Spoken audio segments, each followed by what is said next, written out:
আসসালামু আলাইকুম রহমতুল্লাহ। বন্ধুরা, আজকে আলোচনা করব গৃহ প্রবন্ধটি নিয়ে। আমরা জানি এটি লেখেন রুকিয়া সাখাওয়াত হোসেন, বা যাকে আমরা বেগম রুকিয়া বলে চিনি।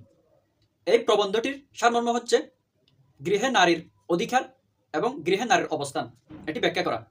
এখানে প্রাবন্ধিক বিভিন্ন উপমার মাধ্যমে এবং বিভিন্ন উদাহরণের মাধ্যমে নারীরা যে ঘরের মধ্যে থেকেও, অর্থাৎ গৃহিণী হয়েও যে তারা গৃহসুখ থেকে বঞ্চিত, সেটি ফুটে তোলার চেষ্টা করেছেন। আমরা লাইন বাই লাইন পড়ে একটু ব্যাখ্যা করার চেষ্টা করব। এখানে আমার ক্ষেত্রে বা আমার ব্যাখ্যার ক্ষেত্রে তোমরা যে শাব্দিক এবং বাক্যগত যে সাহিত্যিক ব্যাখ্যা আছে ওটা বেশি পাবে। আজকে যেহেতু এটা একটু কন্ট্রোভার্সিয়াল বা একটু টাইপ একটা প্রবন্ধ, তাই আমি বেশি কথা না বলার চেষ্টা করব। যা প্রাবন্ধিক বলেছেন তাই ব্যাখ্যা করার চেষ্টা করব। আশা করি বুঝতে পারছো। বলা হচ্ছে, গৃহ বলিলে একটা আরাম বিরামের শান্তি নিকেতন বুঝায়। গৃহ বলিলে একটা আরাম বিরামের শান্তি নিকেতন বুঝায়। এখানে বিরাম অর্থ হচ্ছে বিশ্রাম বা বিরতি। বিরাম অর্থ বিশ্রাম বা বিরতি, যেমন আমরা বিরাম চিহ্ন চিনি।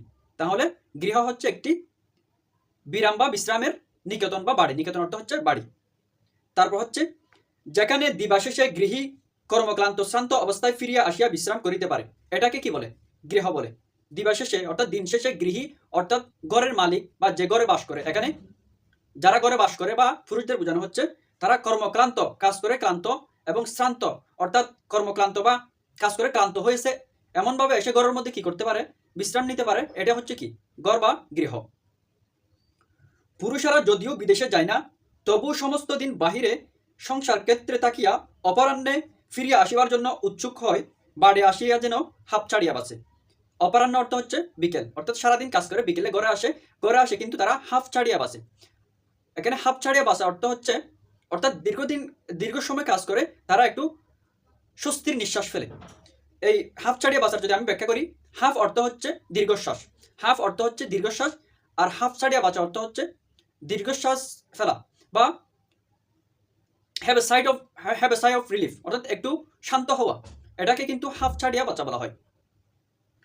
তারপর এখন আমাদের গৃহ সম্বন্ধে দুই একটা কথা বলিতে চাই, অর্থাৎ প্রাবন্ধিক গৃহ সম্বন্ধে তার দুটি ধারণা বা ব্যাখ্যা দিতে চান।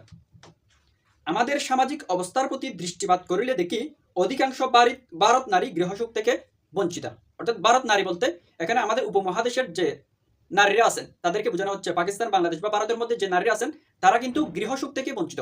যদিও তারা সব সময় ঘরের মধ্যে থাকে, গৃহের মধ্যে থাকে, তবু কিন্তু তারা গৃহসুখ থেকে বঞ্চিত। সেটি তা বিভিন্ন উদাহরণের মাধ্যমে ব্যাখ্যা করার চেষ্টা করবেন। যাহারা অপরের অধীনে থাকে, অভিভাবকদের বাড়িতে আপন ভবন মনন করিতে যাহাদের অধিকার নাই, গৃহ তাহাদের নিকট কারাগার তুল্য বোধ হয়।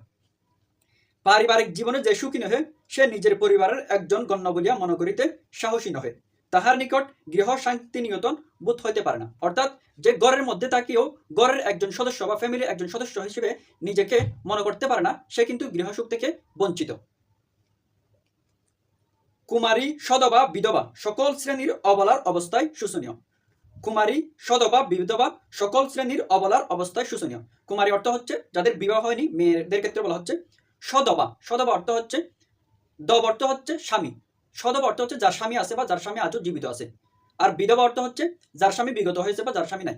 তাহলে সদবা বলো, বিধবা বলো, সকল নারী কিন্তু তার গৃহসুখ থেকে বঞ্চিত প্রাবন্ধিকের মতে। প্রমাণস্বরূপ কয়েকটি অন্তপুরের একটি নমুনা দিতেছি, এবং তার যে উক্তি বা তার যে কথা, তার পক্ষে কিন্তু তিনি কয়েকটি দলিল বা তার কয়েকটি প্রমাণ দিবেন। এখানে একটি অন্তপুর শব্দ আছে। অন্তপুর অর্থ হচ্ছে অন্দরমহল, অর্থাৎ একটা বাড়ির মধ্যে যে একটা নির্দিষ্ট স্থান, মধ্যভাগের যে নির্দিষ্ট স্থানে ভারতীয় নারীরা অবস্থান করতে তখনকার কালে, সেটাকে অন্তপুর বলা হচ্ছে। এরূপ অন্তঃপুরের পর্দা উঠাইয়া ভিতরের দৃশ্য দেখাইলে আমার ভাতৃগণ অত্যন্ত ব্যতীত হইবেন সন্দেহ নেই। এখানে শব্দটা অন্তঃপুর না, এটা হচ্ছে অন্তঃপুর। অন্তঃপুর এভাবে উচ্চারণ করবা, এটা উচ্চারণ মধ্যে আসতে পারে। আচ্ছা, এবার কয়েকটি উদাহরণ দিবেন। এর মধ্যে প্রথম একটি উদাহরণ হচ্ছে বিহারের উদাহরণ। অর্থাৎ তিনি একবার বিহারের জামালপুরে বেড়াতে যান, সেখানে যে নারীদের অবস্থা দেখতে পাই, যে তারা গৃহসুখ থেকে বঞ্চিত, সেটি তুলে ধরবেন। আমরা একবার বিহারে জামালপুরের নিকট কোনো শহরে বেড়াতে গিয়েছিলাম, অর্থাৎ পশ্চিমবঙ্গের কোনো একটা শহরে বেড়াতে গিয়েছেন, জামালপুরের শহরে। যদিও তার ঘর কিন্তু রংপুরে, তিনি বেড়াতে গিয়েছেন জামালপুরে, বিহারের জামালপুরে। সেখানে আমাদের জনৈক বন্ধুর বাড়ি আছে। সেখানে কি আছে? তার একজন অনির্দিষ্ট, জনৈক অর্থ হচ্ছে অনির্দিষ্ট একজন বন্ধুর বাড়ি আছে। সে বাড়ির পুরুষের সহিত আমাদের আত্মীয় পুরুষদের বন্ধুত্ব আছে বলিয়ায় শরাফত উকিলের বাড়ির স্ত্রীলোকদের দেখিতে আমাদের আগ্রহ হয়। আচ্ছা, তাহলে তারা কার বাড়িতে দেখতে গেলেন? সেটা হচ্ছে শরাফত উকিলের বাড়ি। কার বাড়িতে? বিহারের পশ্চিমবঙ্গে বিহারের জামালপুরে কোন বাড়িতে গেছেন? শরাফত উকিলের বাড়িতে। এটা এমসিকিউর মধ্যে আসতে পারে। দেখিলাম মহিলা কয়টি অতিশয় শান্ত, মহিলা কয়টি অতিশয় শান্ত শিষ্ট অর্থাৎ ম্যানার্ড, মিষ্টভাষিনী, তাদের কথা সুন্দর বা নরম, যদিও কূপমণ্ডুক, কিন্তু তারা মিষ্টভাষিনী, শান্ত শিষ্ট, কিন্তু তারা হচ্ছে কূপমণ্ডুক। কূপমণ্ডুক অর্থ হচ্ছে কুয়োর ব্যাং বা যারা স্বল্প জ্ঞানী বা পড়ালেখা করলেও বা জ্ঞান থাকলেও কিন্তু সংকীর্ণ মানা, তাদেরকে কিন্তু কূপমণ্ডুক বলা হচ্ছে। অর্থাৎ শরাফত উকিলের বাড়ির মেয়েগুলো যদিও শান্ত শিষ্ট এবং মিষ্টভাষিনী, কিন্তু তারা হচ্ছে কূপমণ্ডুক বা স্বল্প জ্ঞানী বা সংকীর্ণ মনমানসিকতার, লেখকের মতে। তাহারা আমাদের যথোচিত অভ্যর্থনা করিলেন। যথোচিত অর্থ হচ্ছে যথার্থ অভ্যর্থনা বা আমাদের সম্মান করিলেন, আমাদেরকে আতিথেয়তা দেখালেন। সেখানে শরাফতের পত্নী হসিনা, এখানে কয়েকটি ক্যারেক্টারের নাম আছে, এগুলো মনে রাখবা। শরাফতের পত্নী বা বউয়ের নাম হচ্ছে হসিনা বা হাসিনা। শরাফতের পত্নীর নাম হচ্ছে হাসিনা এবং তার বগ্নি জমিলা। বগ্নি অর্থাৎ শরাফতের বগ্নি বা বোনের নাম হচ্ছে জমিলা। বউয়ের নাম হসিনা এবং বোনের নাম হচ্ছে জমিলা, এবং জমিলার কন্যা এবং পুত্রবধূ আছে। জমিলার কন্যা ও পুত্রবধূ উপস্থিত ছিলেন। আচ্ছা, অতঃপর জমিলাকে যখন আমাদের বাসায় যাইতে অনুরোধ করিলাম, তখন তিনি বলিলেন যে তাহারা কোনো কালে বাড়ির বাহির হন না, ইহাই তাহাদের বংশগৌরব। অর্থাৎ এক তো তারা বাড়ির বাহির হয় না, এবং এই যে বাড়ির থেকে বাহির হয় না, এটাকে তারা তাদের বংশগৌরব বলেও কি করেন? চিহ্নিত করেন। দেখো, তখন তিনি বলিলেন যে তাহারা কোনো কালে বাড়ির বাহির হন না, ইহাই তাহাদের বংশগৌরব। কখনো গুড়ার গাড়ি বা অন্য কোনো যানবাহনে আরোহণ করেন নাই। কখনো গুড়ার গাড়ি বা অন্য কোনো যানবাহনে আরোহণ করেন নাই। আমি সবিস্ময়ে বলিলাম, অর্থাৎ আমি সারপ্রাইজ হয়ে বলিলাম, তবে আপনারা বিবাহ করিয়া শ্বশুর বাড়ি যান কিরূপে? অর্থাৎ যদি গাড়ির মধ্যে না চলেন তাহলে শ্বশুর বাড়ি কিভাবে আসছেন? অবশ্যই তো গাড়ির করে আসতে হলো, কিন্তু এর উত্তর হবে অন্য কিছু। সেটা হচ্ছে, তবে আপনারা বিবাহ করিয়া শ্বশুর বাড়ি যান কিরূপে? আপনার ভাতৃবধূ আসিলেন কি করিয়া? জমিলা উত্তর দিলেন, ইনি আমাদের আত্মীয় কন্যা, এ পাড়ার কেবল আমাদের গোষ্ঠীর বাড়ির পাশাপাশি দেখিবে। এই বলিয়া তিনি আমাকে অন্য একটা ঘরে লইয়া গিয়া বলিলেন, এই আমাদের কন্যার বাড়ি, এখন আমাদের বাড়ি চলো। তিনি আমাকে একটা অপ্রশস্ত গলির ভিতর দিয়া ঘুরাইয়া ফিরাইয়া লইয়া গেলেন। তাহার সকলটি কক্ষ দেখালেন। কক্ষগুলো অসুর জম্পস্য বলিয়া বোধ হইল। এখানে একটা শব্দ হচ্ছে অসুর জম্পস্য। এটা অসুর স্পর্শ নয়, এটা হচ্ছে অসুর জম্পস্য। অর্থাৎ যেখানে আলোর উপস্থিতি নাই বা সূর্য, যেখান থেকে সূর্য দেখা যায় না, সেটাকে অসুর জম্পস্য। অর্থাৎ তাদের যে বাড়ির কক্ষগুলো আছে, এগুলো থেকে সূর্য দেখা যায় না বা সূর্য এদের বাড়ির মহিলাগুলোকে স্পর্শ করতে পারে না। অতঃপর একটি দ্বার খুলিতে দেখিলাম, অপরদিকে হসিনার পুত্রবধূ আছে। দ্বার অর্থ হচ্ছে দরজা। একটি দরজা খুলিতে দেখলো হসিনার পুত্রবধূ আছে। জমিলা বলিলেন, দেখিলে এই দ্বারের উপার্শ্বে আমার ভাইয়ের বাড়ি, এপার্শ্বে আমার বাড়ি, অর্থাৎ তাদের বাড়িগুলো একসাথে লগুয়া। এ কক্ষে বধূ থাকিন বলিয়া এ দ্বারটি বন্ধ রাখি। আমাদের সওয়ারির দরকার হয় না কেন, তাহা এখন বুঝিলে? এইরূপ সকল বাড়ির প্রদক্ষিণ করা যায়। তো সওয়ারি অর্থ হচ্ছে গাড়ি, সওয়ারি অর্থ হচ্ছে গাড়ি বা যানবাহনের প্রয়োজন হয় না।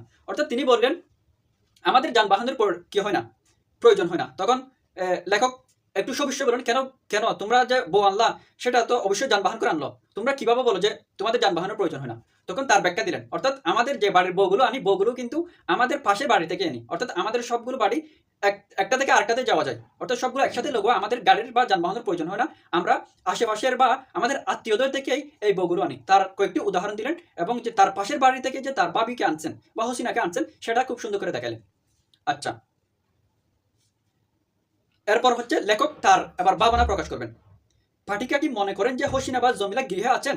অর্থাৎ তারা সবসময় একটা পুরা ঘরের মধ্যে থাকেন। তখন কি প্রশ্ন করতেছেন, তারা কি আদৌ কি ঘরের মধ্যে আছেন? তারা কি আদৌ কি ঘরের যে শান্তি বা সুখ বা গৃহ সুখ কি তারা পাচ্ছেন? সেটা লেখক প্রশ্ন করতেছেন এবং উত্তর দিচ্ছেন অবশ্যই না। তারা গৃহ থেকে মধ্যেও এরকম একটা গৃহ ব্যবস্থার মধ্যে থাকিও কিন্তু তারা গৃহের কি পাচ্ছে না, সুখ পাচ্ছে না। কেবল চারিপাশিরের ভিতরে থাকিলে গৃহে থাকা হয় না। এদেশে বাসর ঘরকে কোবর বলে, কিন্তু কবর বলা উচিত। এদেশে বাসর ঘরকে কি বলে? বাসর ঘরকে কোবর বলে। কোবর অর্থ হচ্ছে কল্পনার স্বর্গ। অর্থাৎ যে বাসর ঘর আছে বা যেখানে মেয়েরা বাস করে, সেটাকে এদেশে বা আমাদের ভারতবর্ষে কোবর বলা হয়। কোবর হচ্ছে একটি ফার্সি শব্দ। কল্পনার স্বর্গ হিসেবে বাসর ঘরকে চিহ্নিত করা হয়। কিন্তু লেখকের মতে এই কোহবরকে কি বলা উচিত? কবর বলা উচিত। যেহেতু কবরের মধ্যে যেমন কারোর সাথে আনাগোনা হয় না, ঠিক এই কোহবরগুলো বা বাসর ঘরগুলোকে লেখকের মতে কবর বলা উচিত। বাড়িকানাতু শরাফতের, সেখানে যেমন এক পাল ছাগল আছে, হংস কুকুট আছে, সেরূপ একদল স্ত্রীলোক আছেন, অথবা স্ত্রীলোকদের বন্দিনী বলা যেতে পারে। অর্থাৎ বাড়ির মধ্যে যেমন হংস কুক্কুট থাকেন, সেরকম নারীরাও কিন্তু এদেরকে হংস কুক্কুটের সাথে লেখক তুলনা করেছেন। কুক্কুট অর্থ হচ্ছে মূরক মুরগি। আমরা জানি মূরক মুরগি এখানে কিন্তু স্ত্রীলিঙ্গ পুল্লিঙ্গ আছে। একটা হচ্ছে মূরক হচ্ছে পুল্লিঙ্গ আর মুরগি হচ্ছে স্ত্রীলিঙ্গ, কিন্তু কুক্কুট দিয়ে এই পুল্লিঙ্গ এবং স্ত্রীলিঙ্গ দুটোকে বোঝায়। এটা মনে রাখবা, কুক্কুট শব্দটা, মূরক মুরগি এই শব্দটা মনে রাখবা। তাহলে তিনি কিন্তু মেয়েদেরকে যারা ঘর থেকে বের হয় না বা বের হতে পারছে না তাদেরকে হংস কুক্কুট, হাঁস মুরগি এবং বন্দিনী বা কারাগারের যে কি আছে হাজতি, তাদের সাথে কি করেছেন, তুলনা করেছেন। এটি কি সম্পূর্ণ লেখকের ধারণা, এখানে কিন্তু তোমার সাথে একমত হতে পারে, না হতে পারে। তো লেখকের বাক্যকে বা লেখকের ধারণাকে যে তোমাকে বেদ বাক্য বা কোরআন শরীফের কি মনে হবে, বাক্য মনে হবে সেটা বা ধরে নিতে হবে, এটা কোনো বিষয় নয়। সেটা লেখকের মতো লেখক কি করে যাচ্ছেন, বর্ণনা করে যাচ্ছেন। সাধারণত পরিবারের প্রধান পুরুষটি মনে করেন গৃহকোণা কেবল আমার বাড়ি। এটা জানি না, কিন্তু এটা তো দেখি নাই আমি। পরিবারস্থ অন্যান্য লোকেরা তাহার আশ্রিতা, মানে আমার বাড়ির মালিক হলো কি বাবা, আর সবগুলো হচ্ছে কি আশ্রিতা, সেরকম নাকি মনে করেন। এটা হচ্ছে লেখকের কথা। মালদহে কয়েকবার আমরা এক বাড়িতে যাতায়াত করছি। এখানে হচ্ছে আরেকটা উদাহরণের অবতারণা করবেন, সেটা হচ্ছে মালদহের। মালদহ হচ্ছে পশ্চিমবঙ্গের একটি জেলা। ওই মালদহের আরেকটি ঘটনা কি করবেন, উল্লেখ করবেন, যেখানে নারীরা ঘরের মধ্যে থেকেও যে গৃহ সুখ বঞ্চিতা, সেটা তিনি কি করবেন, ফুটিয়ে তুলবেন। গৃহস্বামী কলিমের স্ত্রীকে আমরা কখনো প্রফুল্লমুখী দেখি নাই। তাহলে গৃহস্বামী অর্থাৎ গৃহের মালিক কলিমের স্ত্রীকে আমরা কখনো প্রফুল্লমুখী বা আনন্দমুখী দেখি নাই। তাহার ম্লান মুখখানি নীরবে আমাদের আন্তরিক সহানুভূতি আকর্ষণ করিত। অর্থাৎ তার যে ম্লান মুখখানি দেখলে আমাদের কি মায়া জন্মাতো, আমাদের আন্তরিক সহানুভূতি কি করতো, টানতো। অর্থাৎ আমাদেরকে ওদের দেখলে আমাদের একজনের একটা কি সহমর্মিত জাগতো। ইহার কারণ এই, কারণ কি, কয় বৎসর অতীত হইল কলিম স্বীয় বাইরা বাইয়ের সহিত বিবাদ করিয়াছেন, তাহার ফলে কলিমের পত্নী স্বীয় বগ্নির সহিত দেখা করিতে পান না।